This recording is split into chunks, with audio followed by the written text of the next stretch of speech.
Padahal yang kita bawa nanti waktu mati, inna awwala ma yuhasabu bihil abdu yaumal qiyamah.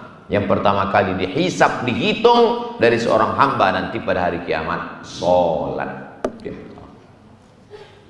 Mau pegawai golongan 4A, B, C, D, E, tinggal. Baju seragam 4 lapis, tinggal.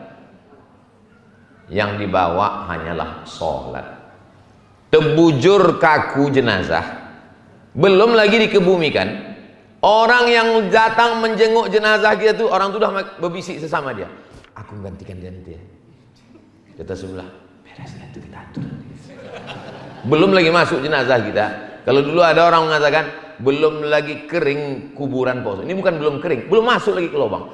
Udah diincar orang posisi kita. Tanya orang di warung kopi, kenapa dia cepat mati? Akulah nyantet dia itu kemarin. Saking kan mau cepatnya orang kita mati. Tapi kalau tak mati, kata Allah, tidak mati. Keberanian tidak membuat orang cepat mati, ketakutan tidak membuat orang lambat mati. Gak usah berani kali kau, nanti kau mati. Kau tak mati, kata Allah, tidak. Takut, sikit-sikit takut, sikit takut. Menyeberang sampai 3 kali lampu merah, takut. Mati juga. Keberanian tak membuat cepat mati, ketakutan tak menunda kematian.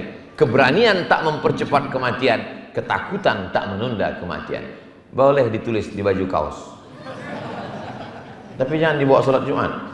Apa di masjid B.J. Habibie, nanti tengoknya kiki.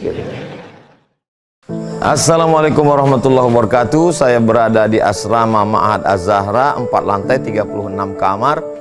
Ada tak ada kita, asrama ini tetap jadi, anak-anak tetap menghafal Quran di sini, tetap jadi orang, tetap menjadikan amal jariah mengalir. Kita hanya sekedar menumpang tuah, mengambil berkah. Mari kita selesaikan bangunan ini melalui transfer ke BSI nomor rekening 767 7777227 atas nama Pendidikan Hajah Rohana, almarhumah mak saya.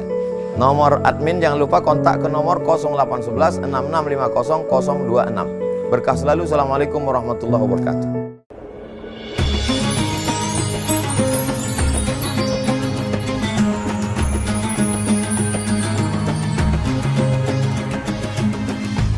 Alhamdulillah, Allahumma salli ala Sayyidina Muhammad ibni Abdillah wa ala alihi wa sahbihi wa man tabi'ahu wa mawalah. Subhanaka la ilma lana illa ma 'allamtana innaka antal alimul hakim.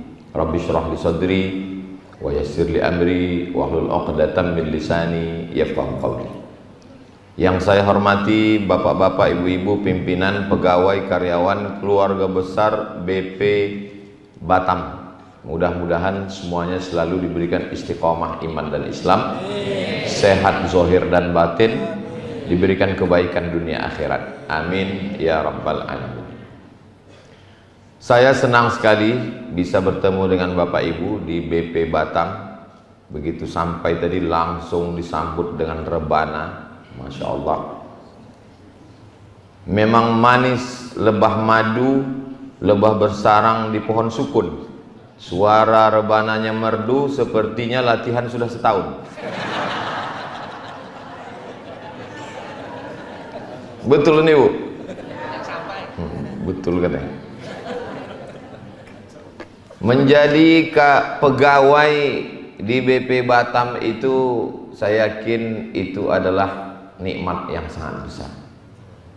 Tapi kita tidak menganggap sesuatu itu sebagai nikmat karena kita memilikinya, merasakannya setiap hari. Ambil contoh yang simpel saja, kelingking. Kita menganggap kelingking itu tidak nikmat. Kapan dia menjadi nikmat? Ketika lubang telinga kita gatal dan kelingking kita luka. Tak mungkin dikorek pakai jempol. Artinya sesuatu itu baru kita anggap sebagai nikmat kalau dia sudah tidak ada. Betapa banyak orang yang menganggap pekerjaannya itu menjemukan, membosankan, memuakkan. Tapi sesungguhnya pekerjaan itu sangat diingin-inginkan orang. Kalau tak percaya bekerja di BP Batam ini bergengsi, tanyalah sama orang yang pernah ikut tes nggak lulus-lulus. Kalau ada orang menganggap bahwa rumahnya itu membosankan, memuakkan, menjemukan, padahal rumah itu adalah rumah yang amat sangat diimpikan, dirindukan oleh orang yang, mohon maaf jangan tersinggung, yang masih ngontrak. Tolong kalau mendengar tausiah saya, satu kuncinya jangan tersinggung. Karena beberapa jamaah tersinggung pulang meninggal. Jadi perlu kadang kita menjadi orang lain. Coba kita tengok ada program di TV itu judulnya Andai Aku Jadi Kamu. Jadi hari Sabtu, hari Ahad, hari libur, cobalah jadi pengangguran yang kira-kira tidak ada pekerjaan, maka pekerjaan yang sedang kita geluti, yang sedang kita tekuni, itu sesungguhnya adalah satu kenikmatan. Kalau kita sudah bersyukur, hatinya bersyukur, lisannya insya Allah berzikir. Itu kata Nabi SAW, liyakun, hendaklah kamu mengambil qalban syakira wa lisanan zakira. Kalau hati bersyukur dengan pekerjaan besar hebat ini, maka insya Allah lisan pun akan berzikir alhamdulillahirabbil alamin. Dan berterima kasih kita kepada dia yang mengajarkan kita. Allahumma salli ala Sayyidina Muhammad wa ala ali Sayyidina Muhammad. Jangankan bapak ibu yang bekerja di BP Batam ini, saya aja yang datang kemari menyampaikan tausiah yang tidak terlalu lama dan tidak panjang, karena tertulis di sini waktu 15 menit. Kalau tak percaya nanti selesai tengoklah ada tulisan.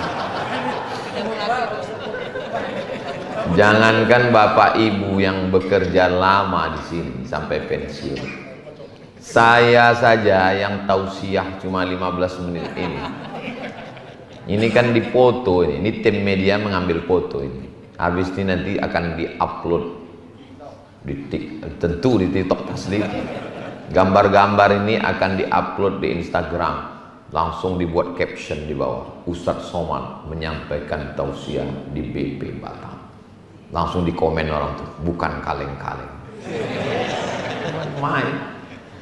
Jadi di antara nikmat yang terbesar adalah, apalagi saat ini, apalagi di negara kita, pekerjaan. Wa amma bi ni'mati rabbika hadis. Nikmat Allah itu syukuri, ceritakan, bangga. Di balik kesulitan yang luar biasa, Allah masih kita berikan kemudahan. Fa inna ma'al usri yusra. Inna ma'al usri yusra. Dengan seragamnya, dengan kantornya, dengan tempat bekerjanya, ada pula masjidnya. Berapa banyak orang mesti pergi ke luar negeri, bunyinya bergengsi, tapi sebenarnya hanya untuk, mohon maaf, mencari makan. Assalamualaikum Ustadz Abdul Somad. Waalaikumsalam. Boleh saya nanya Pak Ustadz? Boleh. Apa hukumnya sholat habis megang babi? Ini mau nanya apa ngetes ini? Serius Pak Ustadz, saya ini setiap hari mencuci babi Pak Ustadz. Habis itu saya mau sholat. Kamu kerja di mana? Saya kerja di tak boleh sebut nama negaranya, disensor. Apa kerja kamu di sana? Saya bekerja jadi asisten rumah tangga Pak Ustadz. Mau tak mau, suka tak suka, karena terikat kontrak 2 tahun saya mesti mencuci ini tiap hari. Nanti habis dicuci, saya sebagai muslim, saya merasa di lubuk hati paling dalam, tahu saya ini Pak Ustadz Arab, tapi ini kerja saya. Mengirim untuk sekolah anak, untuk istri, saya mesti sholat. Satu sisi saya menjawab, satu sisi menggenang air mata saya. Begitulah susahnya saudara-saudara saya untuk menyekolahkan anak. Real, true story, kisah nyata. Lalu gimana lah Ustadz menjawab? Ambil botol air mineral, isikan tanah ke dalam, masukkan air, goncang. Nanti habis kau mencuci badateba baya bawabi tadi, habis kau cuci itu, lalu kau cuci tanganmu pakai samak. Di samak itu dicuci tangan 7 kali, salah satunya dengan air lumpur. Boleh di tengah, boleh di awal, boleh di ujung. Nah, di awal dulu cuci pakai air tanah, habis itu baru kau siram pakai air suci, mensucikan, air mutlak, air bersih. Habis itu saya sholat Pak Ustadz. Habis itu sholatlah. Datang lagi WA, Ustadz, apa hukumnya sholat di WC? Aneh-aneh aja pertanyaan. Lama hidup banyak dirasa, jauh berjalan banyak ditengok, lama jadi ustadz, pertanyaannya macam-macam.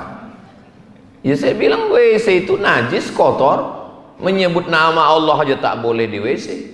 Allahumma inni a'udzubika minal khubuthi wal khaba'is, tak boleh. Kalau mandi, maaf cakap, mandi junub, di dalamnya ada WC, tempat mandi itu tak berpisah, menyatu, maka saat berniat tak boleh dilafazkan bismillah, tak boleh dalam hati. Begitu juga kalau berwudu, tak boleh bismillahirrahmanirrahim karena ada WC, kecuali yang terpisah. Makanya di beberapa tempat itu dipisah supaya kita bisa menyebut nama Allah. Kenapa pertanyaan kamu nih begini? Mau menguji ilmu tes fikih ini? Bukan Pak Ustadz. Saya bekerja, supervisor pengawas saya tidak mengizinkan kami sholat karena mereka berprinsip time is money, waktu adalah uang. Mereka tak kenal dunia, mereka tak kenal akhirat, mereka tak kenal Tuhan. Di mana kamu bekerja? Di negara ini Pak Ustadz. Jadi gimana caranya? Saya pura-pura permisi ke toilet, buang air, lalu saya sholat sesingkat-singkatnya. Saya baca hanya Al-Fatihah aja Pak Ustadz, ruku, i'tidal, sujud, duduk antara sujud, sujud, tasyahud, salam. Ambil anduk yang ada di situ, ambil kain, siapkan kain tipis, arahkan ke arah kiblat, sholatlah daripada tidak sama sekali. Begitulah susahnya saudara-saudara kita itu untuk mencari sesuap nasi, membiayai hidup keluarga. Jadi kita yang diberikan Allah kesempatan berangkat pagi, bismillah tawakkaltu 'alallah la haula wala quwata illa billah. Kalau bisa on time, tepat waktu. Kalau Ustaz Somad ngomong on time, dia aja datang terlambat. Saya cancel penerbangan hari ini. Mestinya pagi tadi di cancel, siang pun Ustaz dari airport kita langsung oke, siap sampai kemari. Alhamdulillah. Jadi kalau bisa, dalam Islam itu Allah bersumpah demi waktu itu sampai 6 kali. Terbit fajar, wal fajri, masuk waktu subuh, was subhi idza tanaffas, masuk waktu duha, wad duha, masuk waktu siang, wan nahari idza tajalla, masuk waktu asar, wal asri, masuk waktu malam, wal laili idza yaghsha, wal laili idza saja. 6 kali. Kenapa Allah bersumpah demi waktu sampai 6 kali? Karena umat Islam, manusia banyak melalaikan waktu. Maka kalau kita sudah bersyukur nikmat kerja, on time, tepat waktu. Karena ada juga sebagian orang ini, kata dia prinsipnya Pak Ustadz, jangan sampai kita salah 2 kali. Kalau sudah kita terlambat datang, pulang mesti cepat. Itu. Kenapa begitu? Karena kalau sudah salah sekali, ini kesalahan yang bagi sebagian orang biasa-biasa saja. Tapi bagi orang beriman, BP Batam mengurus Batam. Batam ini penduduknya sekarang berapa Pak? 1,3. Berarti orang BP Batam ini kalau dia beramal soleh, memudahkan urusan orang, itu pahalanya mengalir. 1,3 juta orang mendoakan dia, memudahkan urusannya dunia dan akhirat. Tapi kalau sampai dia aniaya, susah juga itu. 1,3 juta orang melaknat, meminta pertanggungjawaban di hadapan Allah Subhanahu wa taala. Tapi jangan gara-gara tausiah ini besok banyak pula yang resign. Kadang ada beberapa kawan ini, beberapa jamaah ini datang ke saya, Ustadz, ya tempat saya bekerja ini Pak Ustadz nggak tahan saya, banyak kali syubhatnya, banyak kali haramnya, saya mau resign. Saya tanya, kau kalau resign, yang akan menggantikanmu duduk di kursi itu malaikat atau kamu? Atau macam kamu kualitasnya? Lebih setan dari saya lagi Pak Ustadz. membiarkan setan duduk di tempat kita itu adalah pengkhianatan. Tapi tak tahan saya Pak Ustadz, banyak kali duit haramnya. Yang halalnya saja diambil. Yang kira-kira cukup dengan pekerjaan kita, tetes peluh keringat kita yang halal untuk anak istri ambil. Yang haramnya Pak Ustadz, masa kau tak tahu kemana meletakkannya? Mesti kuajarkan juga lagi. Kata Syekh Yusuf Al-Qardawi, duit yang haram, yang syubhat diberikan ke masalih ammah, kepentingan umum, kepentingan orang banyak, yang dinikmati orang banyak. Kumpulkan duit haram itu, tapi jangan, tak pula perlu disebutkan. Datang menghadap ke Ustaz Haruna Hasim, jangan pula bilang, Ustaz ini ada beberapa duit haram ini Ustaz. tak perlu dicakap, tak perlu dicakap kan. Mungkin Ustaz tahu ada pembebasan tanah untuk rumah Quran, karena itu dan Ustaz pun sudah tahu itu, tidak perlu pula dituliskannya. Ini tempat pembuangan haram, kita buat nama rumah Qurannya Rumah Quran Al-Haram, untuk kepentingan orang banyak. Karena kalau kita tinggalkan posisi kursi yang berkualitas ini, akan diambil orang lain, hancur.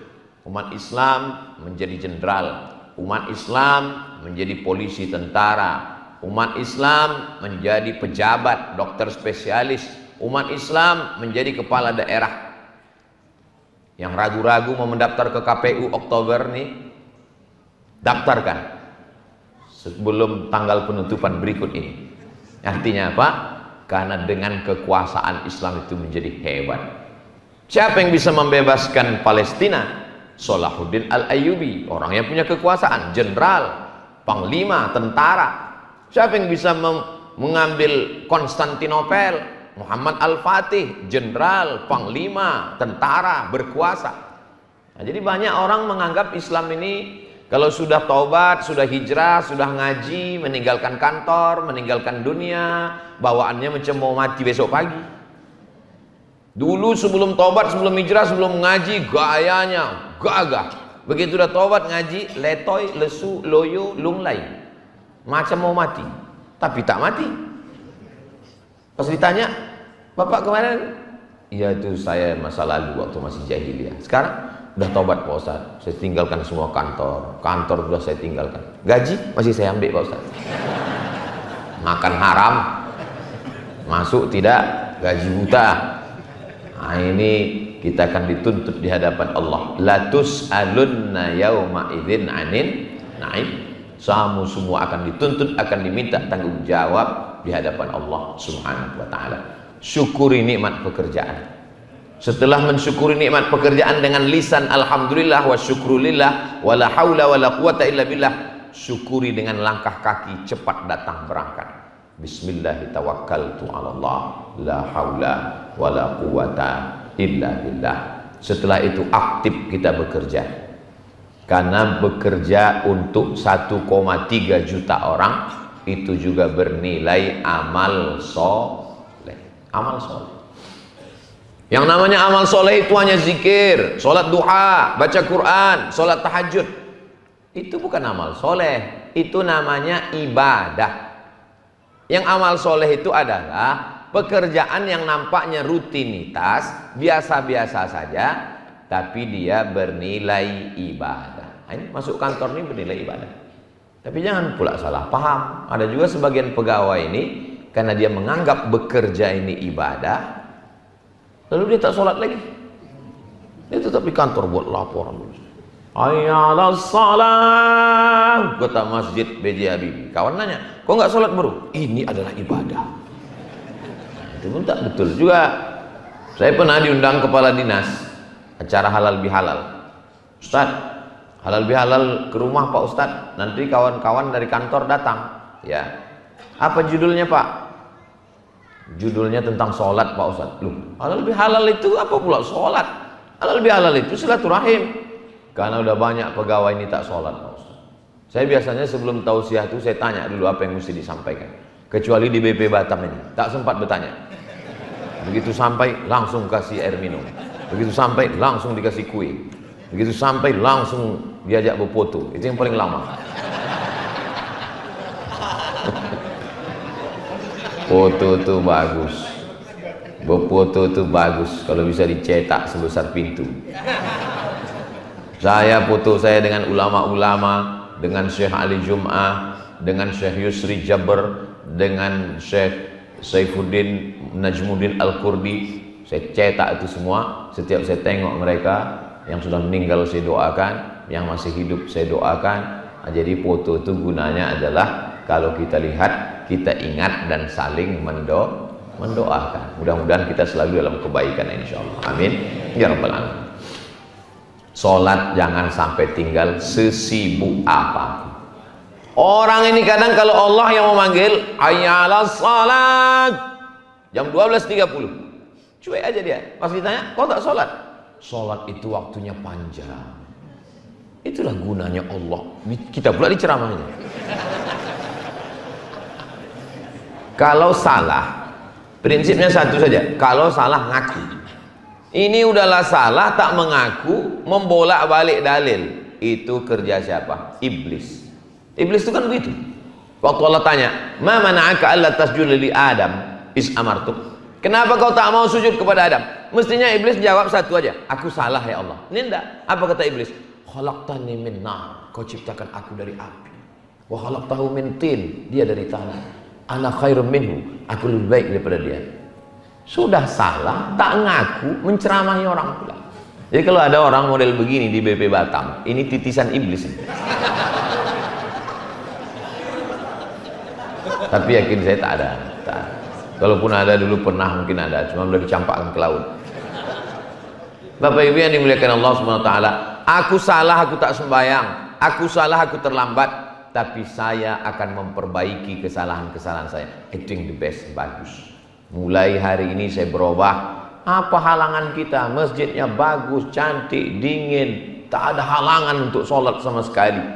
Jadi kebahagiaan tempat bekerja adalah ketika ibadahnya, dan ada bagian kerohanian. Berapa banyak tempat bekerja tak boleh sholat? Tidak ada. Jangan bawa agama kemari. Kita di sini sudah satu bangsa, satu tanah air. Jangan ada cerita agama. Ada tempat bekerja model begitu. Tapi kita di BP Batam ada bagian khusus kerohanian, membangkitkan semangat. Ada kajian pagi, ada pengajian, muhasabah. Saya sudah beberapa kali ke BP Batam nih, tapi rasanya tidak di masjid ini. Baru 3 kali. Karena saya memang ke setiap provinsi itu 1 tahun sekali. Kemarin ke Nusa Tenggara Barat sekali.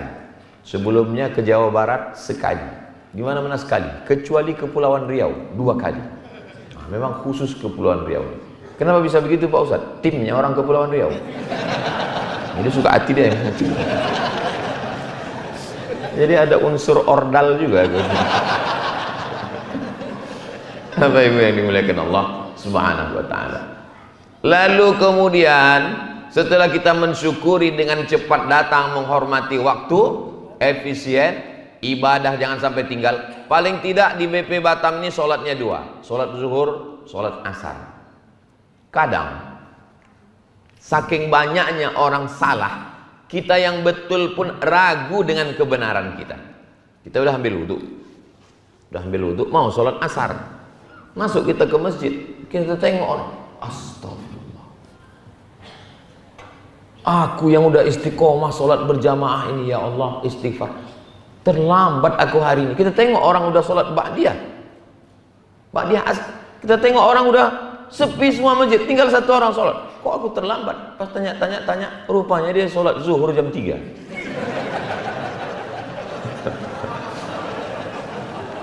Menyatu wudhu zuhur dengan wudhu asar. Ada juga ulama dulu, kalau kita baca biografi, banyak itu ulama-ulama itu yang sholat subuh dengan wudhu isya. Sholat subuh dengan wudhu isya itu maksudnya habis sholat isya itu tidak tidur, baca Quran, zikir, menulis, baca Quran, zikir, menulis sampai subuh. Begitu maksudnya. Tapi orang sekarang enggak, sholat subuh pakai wudhu isya, balik nonton bola, tertidur, 5 menit mau azan subuh baru sholat isya.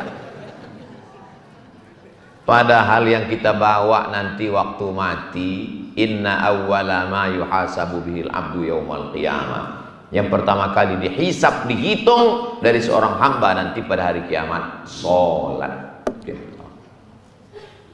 Mau pegawai golongan 4A, B, C, D, E, tinggal. Baju seragam 4 lapis, tinggal. Yang dibawa hanyalah sholat. Terbujur kaku jenazah, belum lagi dikebumikan. Orang yang datang menjenguk jenazah kita tuh, orang tuh udah berbisik sesama dia, aku menggantikan dia nanti ya. Kata sebelah, beres itu kita atur. Belum lagi masuk jenazah kita. Kalau dulu ada orang mengatakan belum lagi kering kuburan Pak Ustaz. Ini bukan belum kering, belum masuk lagi ke lubang. Udah diincar orang posisi kita. Tanya orang di warung kopi, kenapa dia cepat mati? Akulah nyantet dia itu kemarin. Saking kan mau cepatnya orang kita mati. Tapi kalau tak mati, kata Allah, tidak mati. Keberanian tidak membuat orang cepat mati, ketakutan tidak membuat orang lambat mati. Gak usah berani kali kau, nanti kau mati. Kau tak mati, kata Allah, tidak. Takut, sikit-sikit takut, sikit takut. Menyeberang sampai 3 kali lampu merah, takut. Mati juga. Keberanian tak membuat cepat mati, ketakutan tak menunda kematian. Keberanian tak mempercepat kematian, ketakutan tak menunda kematian. Boleh ditulis di baju kaos, tapi jangan dibawa sholat Jumat. Apa di masjid B.J. Habibie, nanti tengoknya kiki gitu. Setelah kita berangkat, bismillah, bekerja, sholat tak tinggal, dapat dua-duanya. Rabbana atina fid dunya. Fid dunya dapat, gaji dapat, tunjangan dapat. Apalagi orang BP ini, oh hebat sekali. Bukan cuma gaji pokok aja, ada uang tunjang, uang sipa, uang sikut, uang sundul, uang tani, SPPD, entah apa-apa. Kok tahu Pak Ustadz? Dari senyumnya sama ketawanya itu. Itu menunjukkan duit orang itu banyak. Dia kalau tak berduit itu, tak begini bunyi senyumnya, tak lepas begini. Kata dia. Terus saya pancing sedikit, bisa ketawa tuh sampai di ujung, itu tanda banyak duit. Kalau yang orang tak berduit, ketawa tuh sedikit aja. Kata dia. Tak sampai ke ujung. Itu tandanya banyak tunggakan. Tapi kalau ditengok dari BP Batam ini, lepas dia insya Allah. Menunjukkan semuanya bahagia insya Allah. Ada beberapa yang nggak tertahan, tapi maklum. Bapak Ibu yang dimuliakan Allah Subhanahu wa ta'ala. Pulang ke rumah jam 4 keluar dari kantor, lengkap dengan macetnya, jumpa pula kawan, sampai di rumah jam 5, lalu kemudian bersih-bersih segala macam sampai jam 6. Kalau bisa janganlah tinggalkan sholat berjamaah ke masjid maghrib. Udahlah zuhur tak ke masjid, asar tak ke masjid, memang di masjid kantor, tapi masjid dekat rumah. Maghrib, usahakanlah maghrib itu jangan sampai tak ke masjid. Ke masjidlah maghrib. Kenapa? Karena tak tahu nanti malang tak dapat ditolak, untung tak dapat diraih. Entah mati kita, siapa menyolatkan jenazah kita? Ada seorang bapak, mati-matian dia mempertahankan bininya jangan bawa ke masjid. Istri saya jangan bawa ke masjid. Heranlah pegawai kawan jamaah kita. Kita berlomba-lomba ingin sholat jenazah itu di masjid. Kenapa sholat jenazah di masjid? Jamaahnya ramai, lebih 40 orang, ramai mendoakan. Dia mati-matian bertahan. Istri saya, jangan bawa ke masjid. Telusur, rupanya Pak Ustadz, dia tak pernah ke masjid, main. Jadi kalau kita tak pernah ke masjid, keluarga kita mati, kita malu menengok orang masjid. Akhirnya bertahan untuk di rumah. Ngundang tahlil, ditengok orang muka kita. Ini yang meninggal, ini apa ini? Ditanya orang itu pula, bapak baru pindah ya? Kemana muka kita mau diletakkan? Akhirnya yang lain nanti menjelaskan tentang kita. Ini bapak anu, ayah si anu. Oh, yang anaknya sering datang itu? Iya. Oh. Nasib kau nak macam Nabi Ibrahim. Pembuat berhala rupanya ayah kau. Malu kita. Jadi kalau bisa paksa-paksakan. Apa kota Batam? Bukan macam Jakarta, Bandung, Surabaya yang penduduknya sampai 15-20 juta. Balik kita, lalu kemudian mandi bersih, ke masjid, bawa anak ke masjid. Anak dibawa ke masjid. Kenapa anak perlu dibawa ke masjid? Anak-anak tak bisa main suruh pergi ke masjid, ke masjid. Ayah tak ke masjid, ayah capek. Tak bisa. Anak ini mesti ditenteng, dibawa. Kalau bapak menengok ada bapak-bapak nanti kawan sahabat tetangga pergi ke masjid, satu digendong, satu ditenteng, satu menarik kain sampai 3, itu berarti dia termasuk orang yang tak kena azab kubur. Kenapa? Karena 3 anak itu dibawa, saking takutnya sama bini.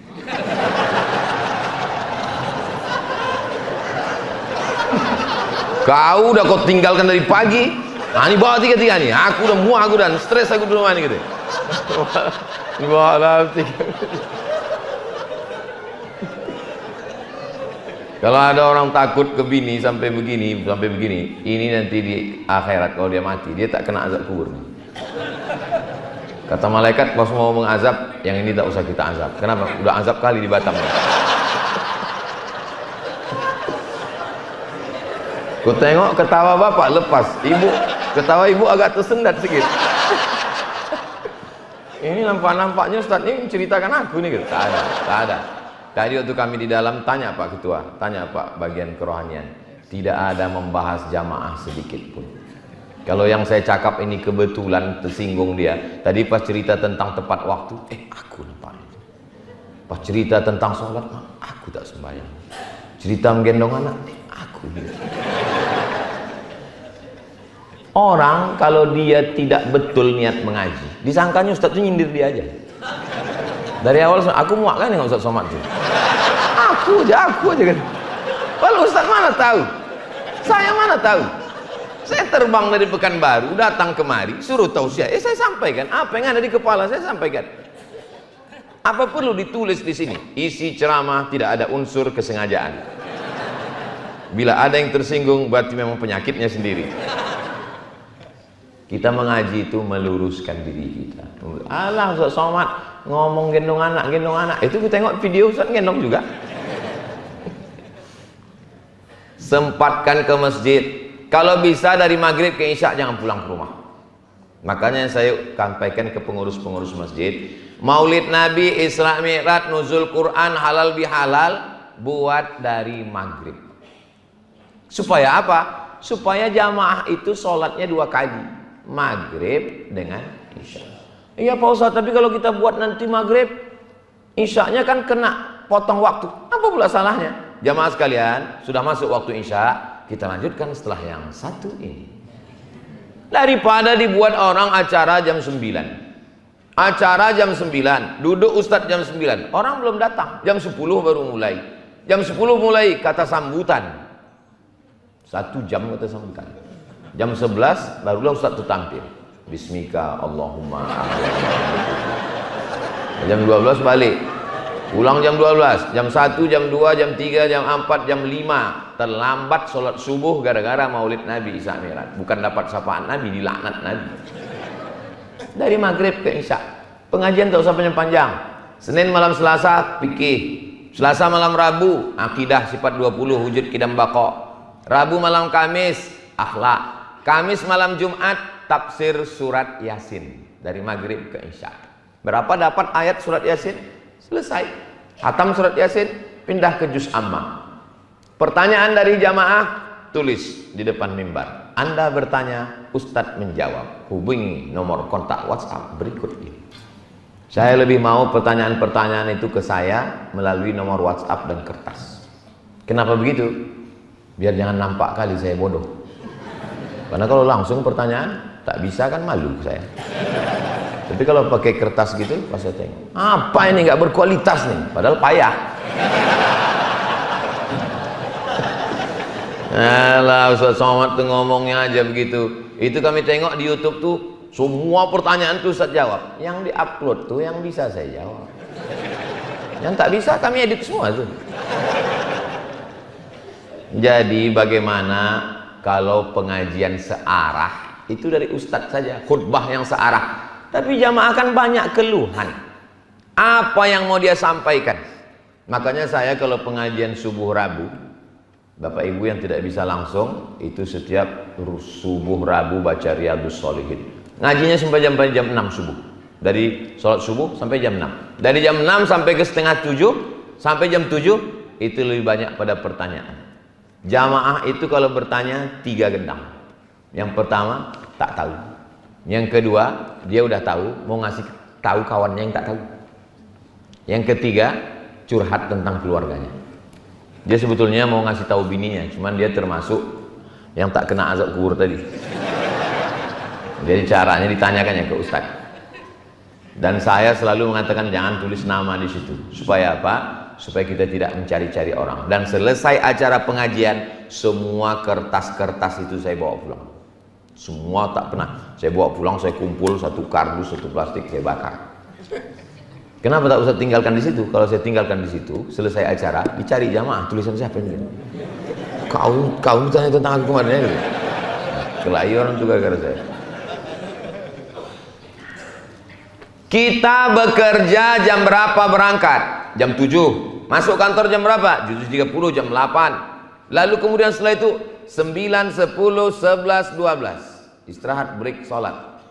1, 2, 3, 4. 9 jam dengan orang lain.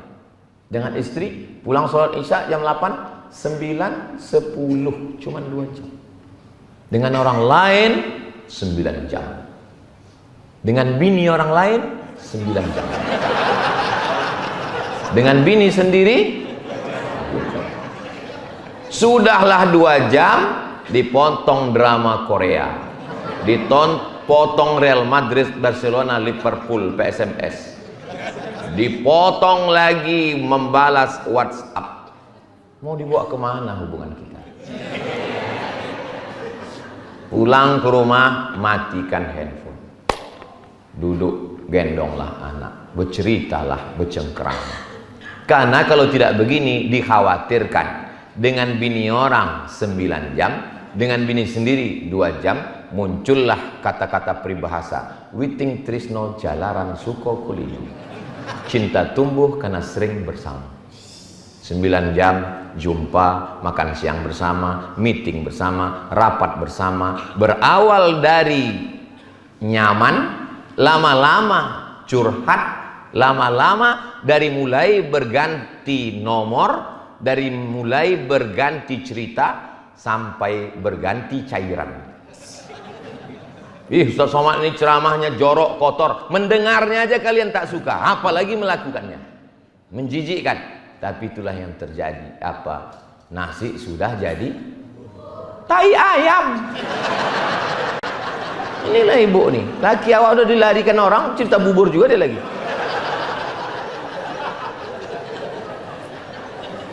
Akhirnya beberapa kali tertangkap, miss call lah, handphone lah.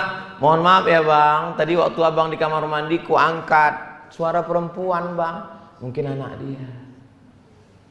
Nomor siapa nih bang? Nomor siapa ini? Kan udah kau tengok di situ namanya Sugianto. Mohon maaf ya Sugianto. Abang berbohong, sudah ku tengok, ku perhatikan, itu rupanya perempuan. Ya sama lah macam kau di dapur itu kan kau tulis juga garam, rupanya gula. Kenapa kau buat begitu? Untuk menyindir perbuatan kau itulah bang. Kau buat nama laki-laki, rupanya nama perempuan. 1-0 kita kan. Kenapa bisa begini? Udah macam abang saya, udah macam adik saya, udah macam saudara saya. Berawal dari macam, berakhir dengan macam-macam. Waspadalah. Tapi insya Allah yang saya ceritakan ini di kantor-kantor lain, tapi di BP Batam.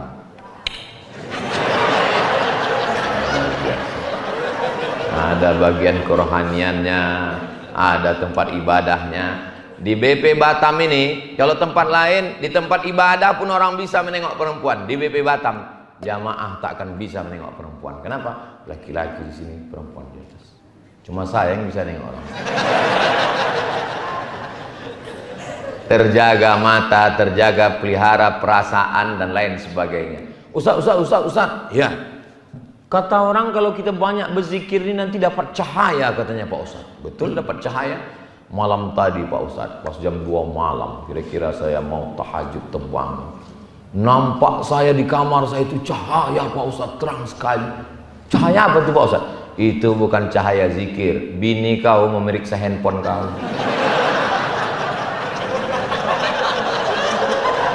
Cari-cari, karena seringkali kedengaran kau bersuara di kamar mandi.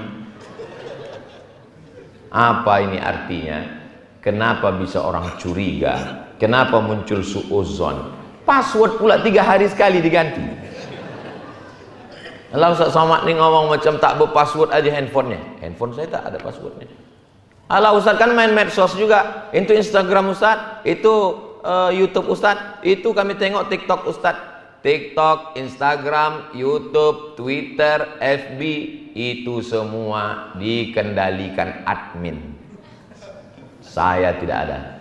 Tapi bahan kan dari Ustaz, bahan dari saya. Saya kirim, upload, update, ini captionnya, ini kalimatnya. Kenapa Ustaz tak main medsos? Kalau saya tahu passwordnya, 2 gendangnya. Pertama, mengamuk saya di situ, karena orang mencaci maki saya kelahi, saya pantang dipancing. Yang kedua, DM itu kalau dibuka lah itu message itu, oh banyak sekali. Ustadz, jadikan aku yang kedua ya. Kita lah yang paling mengerti tentang diri kita. Jadi insya Allah, kalau ini kita lakukan, selamat. Kalau sudah jam 10, jam 8, jam 9, jam 10, 3 jam itu berkualitas dengan anak istri, bersenda gurau, bercengkerama, jalan ke sana kemari. Saya tahu ini saya nanti di Batam, Kepulauan Riau, malam Jumat, malam Sabtu, malam Ahad, 3 malam. Berarti malam ini terakhir tadi malam aku mesti jalan-jalan. Saya bawa jalan. Saya bawa jalan anak istri. Oh jadi Ustadz jalan-jalan juga? Jalan. Macam mana Ustadz jalan? Sedang di sini aja orang kenal. Oh kalau di Pekanbaru mana orang tuh kenal? Saya pakai masker. Pakai kacamata hitam. Pakai topi. Pergi ke mall. Sampai di parkir, dikejar orang juga, diketok gitu. Penasaran saya buka kaca. Dari mana kau tahu aku? Saya bilang, udah aku begini lah, udah aku tutup, panasnya minta ampun. Masker, pakai kacamata. Dari mana tahu? Dari cincin Ustadz gitu deh. Nah sejak itu asal saya pergi Pekanbaru saya buka cincin. Tahu dia dari cincin. Memang tajam jamaah, luar biasa. Tajam mata ibu-ibu, tajam mata jamaah lagi. Bapak Ibu yang dimuliakan Allah. Kenapa kita mesti dengan anak dan istri? Karena kalau kita akrab dengan kawan sekantor, kawan satu alumni sekolah, kawan satu grup WhatsApp, itu hanya kawan ketawa aja itu Pak. Kalau sampai datang masanya Israel malaikat maut, ya kalau langsung mati. Kok setengah mati di ICU? Siapa yang menyuap makan nasi? Datang rupanya kawan kita sekantor yang ketawa cekikikan itu ngasih kita makan. Yang akan datang menyuapkan kita dengan sabar, inilah mereka-mereka. Ya kan Bu? Orang nilai akan menyapa. Makan Bang, makan. Sabar ya Bang. Insya Allah tak sampai hari Jumat selesai kau nih Bang. Ini kadang laki-laki ini kalau sama kawan, acara mancing, acara bola, pas giliran kau nanti mau mati. Dia itulah nanti akan menyuapkan. Tapi kalau kau baik, insya Allah dibisikkannya ke telinga kanan, la ilaha. Tapi kalau kau tak baik, sudahlah waktu habis di kantor, tertangkap pula SMS WhatsApp macam-macam. Udahlah waktu habis di kantor, di rumah pun tak juga adalah waktu untuk mereka. Dibisikkannya juga nanti pas mau mati. Mana surat tanah? Hari ini Bapak boleh tersenyum. Tapi kalau kejadian nanti betul juga kata Ustaz. Kalau tak percaya, prank lah mereka. Pura-pura mati. Dek. Saudara, takutnya kita ngeprank malaikat serius. Baru tahu. Kenapa Ustaz Somad tadi dari tadi asyik mau menengok ke atas saja? Mohon maaf ya Bu, saya bukan menengok ibu-ibu, saya menengok jam itu udah jam 2. Jam itu di bawah ibu itu pas jam 2 udah. Jam 3, jam 3 udah. Tadi saya dibilang Ustadz Somad, kita dari airport langsung ke BP Masjid B.J. Habibie karena Ustadz mulai jam 2. Langsung tak ada kata sambutan. Selesai jam 3 kita langsung ke pelabuhan, kita menuju Tanjung Balai Karimun. Kundur. Nah, kita langsung akan menuju. Jadi ini sudah lebih dari 15 menit. Sudah 1 jam kita bersama. Kita tidak pernah berpisah karena kita saling mendoakan, insya Allah. Doakan supaya Ustadz Abdul Somad yang diceramahkannya tadi itu diamalkannya. Karena waktu dia banyak juga terbuang untuk orang lain. Kalau bapak-bapak ini mungkin hanya sekedar dari jam 8 sampai jam 4. Tapi saya, ini berangkat nih hari Kamis, malam Jumat, malam Sabtu, malam Ahad baru pulang. Nanti Senin, Selasa, Rabu, Kamis baru di rumah. Jadi berbagi kita waktu ini sampai akhirnya kita akan menghadap Allah dalam keadaan husnul khatimah insyaallah. Ala hazihin niyah al-Fatihah. A'udzubillahi minasyaitonir rajim. Bismillahirrahmanirrahim. Alhamdulillahirabbil alamin. Arrahmanir rahim. Maliki yaumiddin. Iyyaka na'budu wa iyyaka nasta'in. Ihdinas siratal mustaqim. Siratal ladzina an'amta 'alaihim ghairil maghdubi 'alaihim waladdallin. Amin. Allah marzuqna rizqan halalan tayyiban mubarakan fi. Berikan kami rezeki yang halal barakah supaya kami dapat berwakaf, berinfak dan bersedekah. Allahumma anzilis sakinata fi qulubina, turunkan ketenangan dalam hati kami.